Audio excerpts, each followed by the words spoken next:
Astute listeners to the podcast may have picked up that I have been hinting at a special episode with my friend John Silverwood. Coordinating schedules on these podcasts can be difficult, but during the weeks that we were trying to schedule this podcast, Softbank was going around investing in companies like NVIDIA and purchased Boston Dynamics outright. So I wanted to get in on this game. I was itching to do a podcast about Softbank for the last month. But finally, my boy John Silverwood came through, and today I present to you SourceCast episode 78. We're talking about Softbank.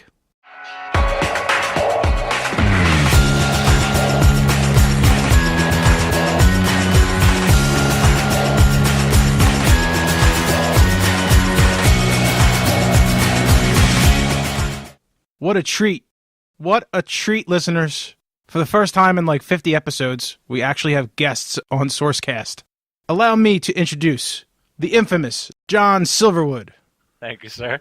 I should put in like fake applause and stuff. They'd be like, yeah. All right.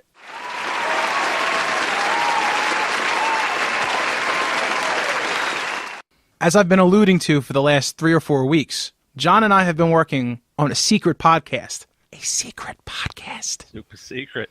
About Softbank. And you may be saying, what is Softbank? And that is why John Silverwood is on the podcast. So John, what is Softbank?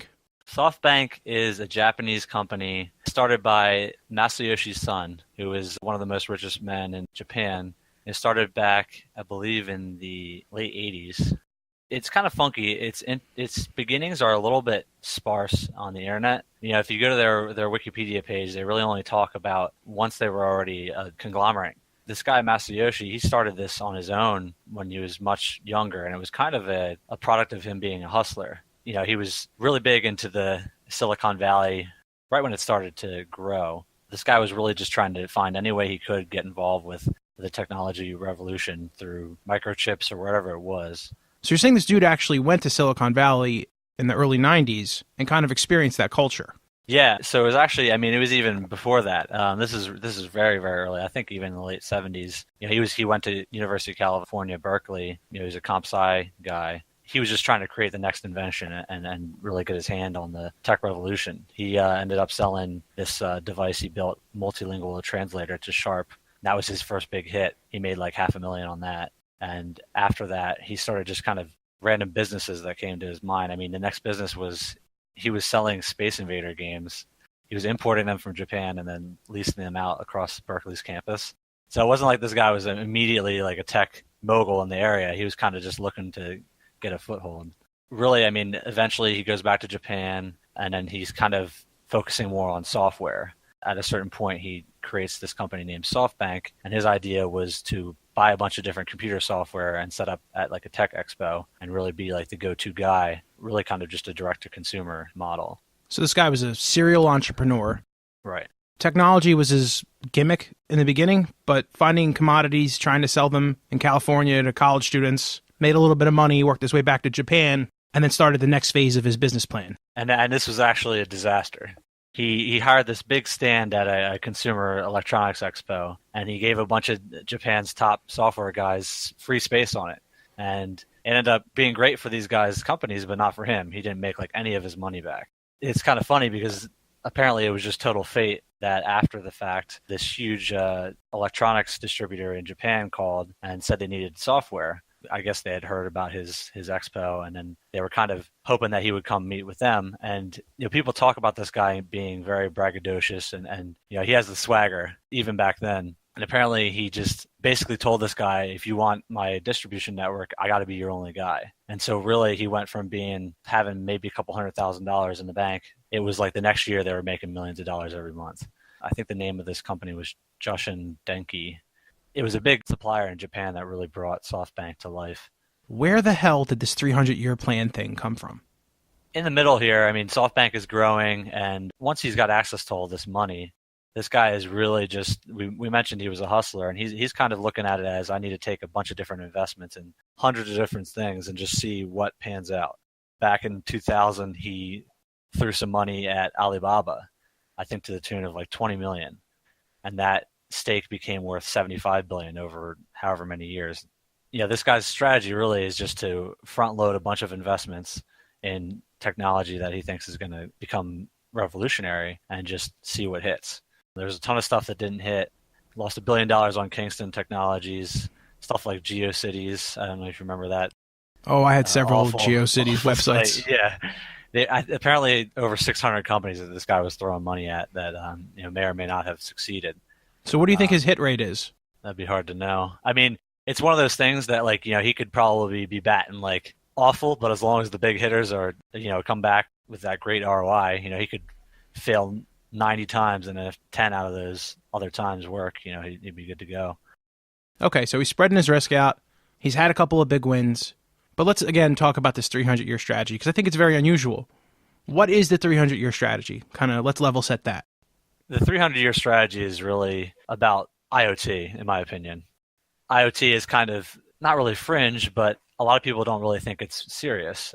You've been talking about those investments that companies have made, like IBM and in sensors when they bought the Weather Channel, and other companies have been making all these moves to acquire little sources of data through measuring devices and things like that. And this guy, he wants to be fully involved in IoT, all kinds of technology. We saw that they bought Boston Dynamics. They bought Sprint too, right? Yeah, I mean, they have a minority stake. I think it may still be a majority stake, but they're talking about reducing their stake to create this merger between T-Mobile, which is interesting. Because a lot of people think that T-Mobile is that's like a guaranteed thing, T-Mobile and Sprint merging. But I don't know if that's the case. I mean, T-Mobile is crushing it right now. Their consumer presence is awesome. Before, it was Sprint buying T-Mobile. Now it seems like T-Mobile would be in charge. They would be the company that would remain.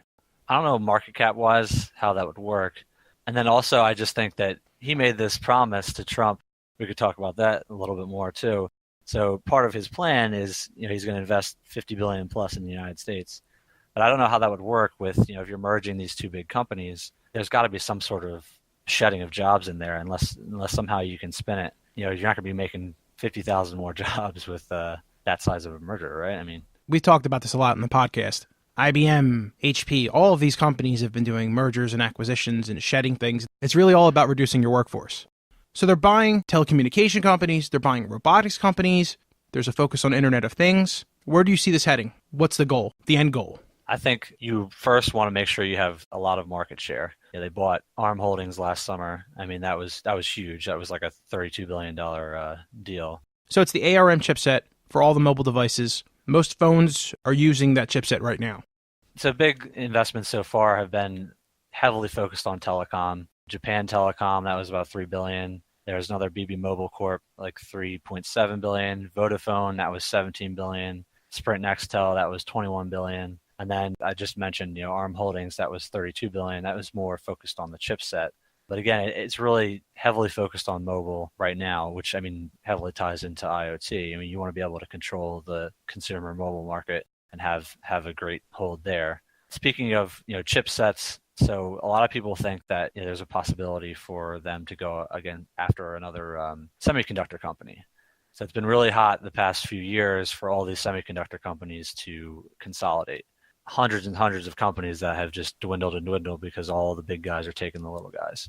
NVIDIA has been really hot. Softbank has put some money into them. It was recently reported that they put a small stake into NVIDIA.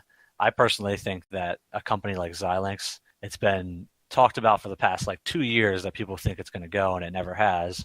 But I mean, they're huge in the FPGA space, field programmable gate array. They invented this stuff, and it's a lot more efficient than traditional semiconductors. And really, I think they could make a huge play there, grabbing somebody who has majority market share in this market. And then you pair that with ARM Holdings acquisition, you're really set up very well for mobile and tying that back into the IoT vision.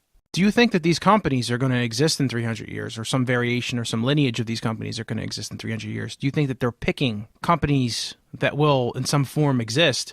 Or do you think that this is sort of a flash in the pan? It's a gimmick from an investment perspective? I guess that really depends on value.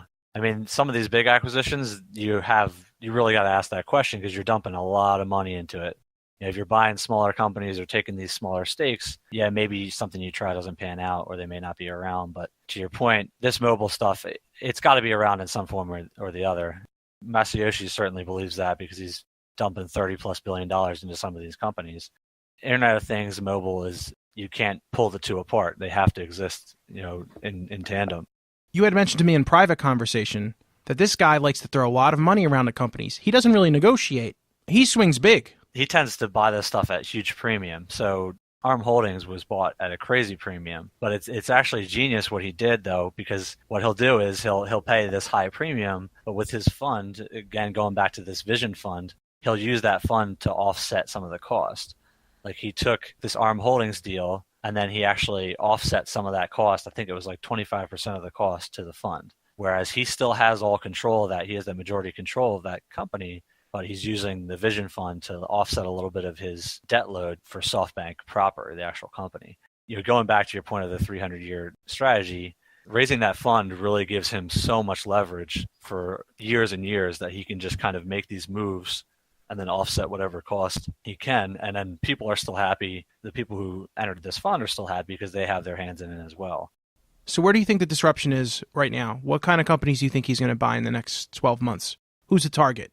There's going to be a lot of little guys that go. We saw companies like WeWork he's investing in, a lot of mobile payments. There's an Indian company named Paytm that's been bought, some e-commerce kind of companies, maybe some VR.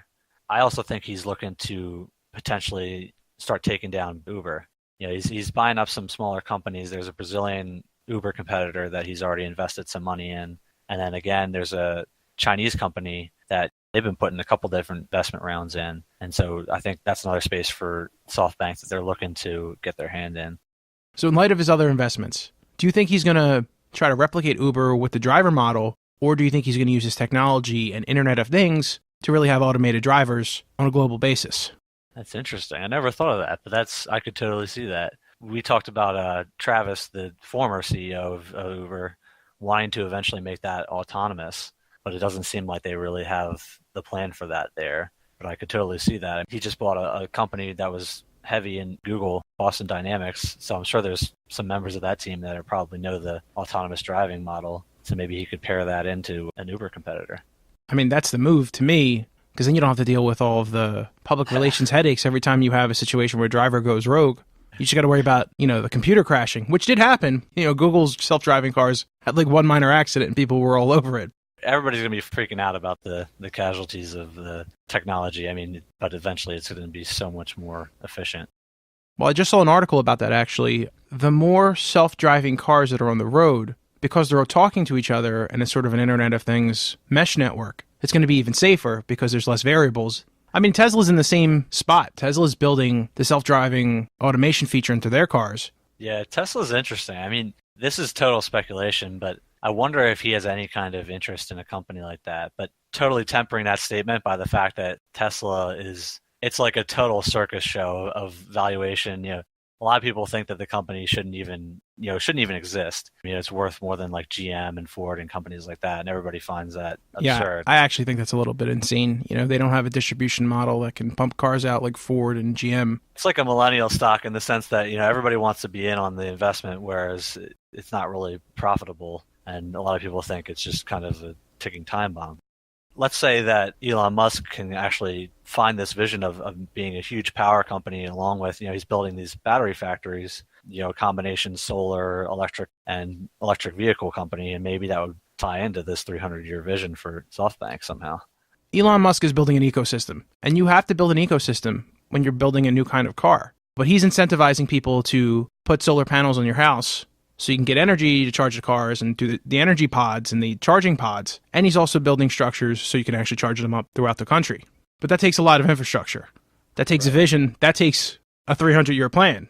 At some point, there's got to be more acquisitions coming in the U.S. He's promised $50 billion plus, and I'm surprised that we haven't seen anything big yet. They have up to 5 years to invest this capital, it says. And I think he's going to do a lot of sneaky investments where he doesn't publicly say anything. If he buys under 5% of a stake of a company, he doesn't have to report it, really. Yeah, and he's been doing that. We found out about NVIDIA because it was so heavily covered. It was like that stock has been going nuts. But I think he's probably going to do that with a lot of these little guys. Maybe take a small stake and then he can influence the direction of the company or make some sort of move down the line. This vision fund, I did a little bit of reading about that. Where did that money come from? There's a connection to Saudi Arabia for sure. I don't even know if we want to talk about this because this is kind of speculative. So there's definitely going to be some editing here, but we'll say this. It seems like his funding source is not that it's not reputable, but let's say it's probably not the most public relations friendly. Yeah, I mean, I'm sure there's plenty of oil money thrown around here, and maybe they don't list a couple of investors. Well, and you got guys like Apple, Qualcomm, actual legitimate tech companies that are throwing money in, but I mean, it's a lot of Saudi Arabian money. I think India has some money in there too. So we talked about the guy's 300-year vision. We talked about the history of the company. We talked about the acquisitions that he's made up to this point. We talked about his investment strategy under 5%. But John, I want to know who you think he's going to buy next. Keep your eye out in the semiconductor area. I really think this company Xilinx is a good candidate. Something's got to happen there, or maybe the 5G space. We saw that crazy battle over, straight path communications, Verizon and AT&T going crazy over there. So I think 5G, semiconductor, some sort of mobile acquisition. I think there's going to be a big one coming soon because he's been quiet. So you think T-Mobile might actually go? Maybe. I think that's the red herring. I think everybody's focusing on T-Mobile and Sprint, whereas he's going to do something out of left field. I just think that's too much money and too much complication with the job thing and anti-competitive close. You got to close it with the FCC. The yeah. For someone listening to this and is interested in SoftBank, is there a way that they can participate and kind of get in on their good fortunes? Yes, you can, but I'm not sure you'll have the same kind of leverage that somebody like Masayoshi would. You can buy their stock; it's over the counter since it's a Japanese company. But again, they're a big company; they're $88 billion, so you'd be looking for 20 plus years down the line for that return. Look at the high margin companies that are in some of these areas, like the semiconductor space or these random IoT companies. Because some of these little guys, if they have a great margin, they can snap them up right away because it's instantly accretive. I would keep your eyes on those guys. See if there's any rumors out there. John Silverwood, you're on point. Thank you, sir. Thanks for having me. Thank you for joining. We fulfilled the prophecy. Finally. You've Finally. been harassing me for weeks. Well, now it only takes 6 months for us to come up with our next topic that we can do a podcast together on. Thanks. Take care. And that's all we have for this week. You can find SourceCast on iTunes, Google Music, and all of your favorite podcasting applications. SourceCast is recorded in Bucolic, Mantua, New Jersey, and it's produced by my dad. The outro is performed by me, Ben Lombardi, and music is provided by Patrick Lee. Thanks for listening, and we'll be back next week.